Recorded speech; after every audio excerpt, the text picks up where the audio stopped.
Jason. Jason just read an article about dragging anchors, which you can probably get in every other issue of Sail. Alternating, you'll get one in Sail, then you'll get one in Cruising World. Dragging anchor, what anchor is best? Well, all of those anchor reviews are paid for by the manufacturer of the anchor. Yeah. So depending on which article you read, that's the best anchor. Yeah, you do. You guys do understand, you know, these magazines. It's all marketing. It's all marketing. Sales and marketing was my career, and I can tell you that having a drink with a sales rep from a business magazine, if you buy an inside back cover ad, we'll give you an article telling the people how great your company and product is. And that's just the way it works.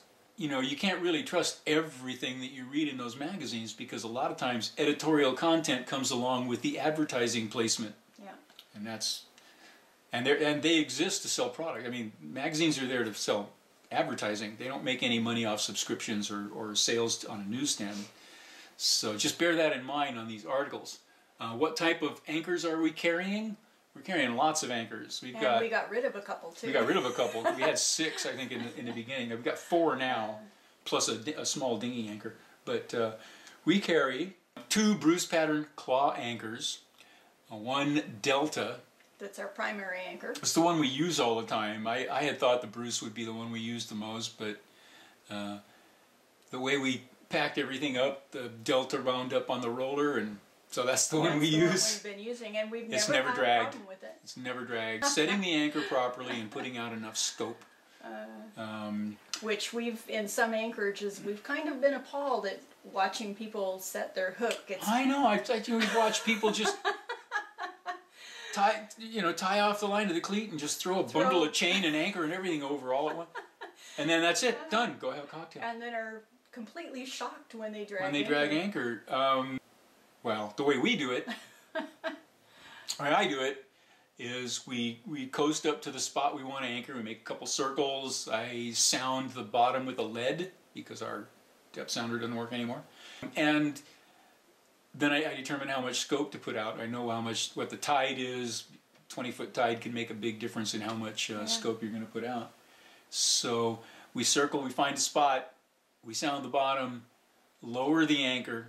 Once the boat is stopped, dead stopped, Laura drives the boat. For some reason I get the anchor detail. I don't know why that is. But anyway.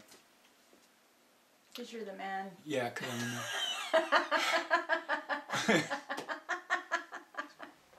It's like, because you're so weak. It's the man's You're so job. weak and frail. Yeah. Okay. Laura will bring the boat into the wind, slowly, slowly, slowly, into the wind, and when we come to a dead stop, I lower the anchor, not drop it, to the bottom.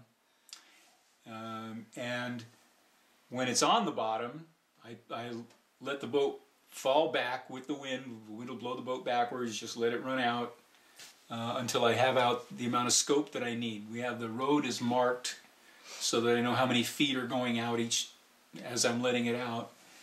And we put out the appropriate amount. Usually we like 5-to-1 scope on our anchor. The more you can put out, the better. The better. The limiting factor is going to be your swing and how much road you have, how much anchor road you have. And then once we've got all our scope out, we throw it in reverse and back down on it at cruising RPM. Yeah. So I will make sure that it's set. Throw it in reverse, run it up to 2,500 RPM for 10 seconds or so, and if the boat moves, we reset it. And, if it doesn't, we're good. I think we've only had to reset the anchor a couple of times. Yeah, maybe twice.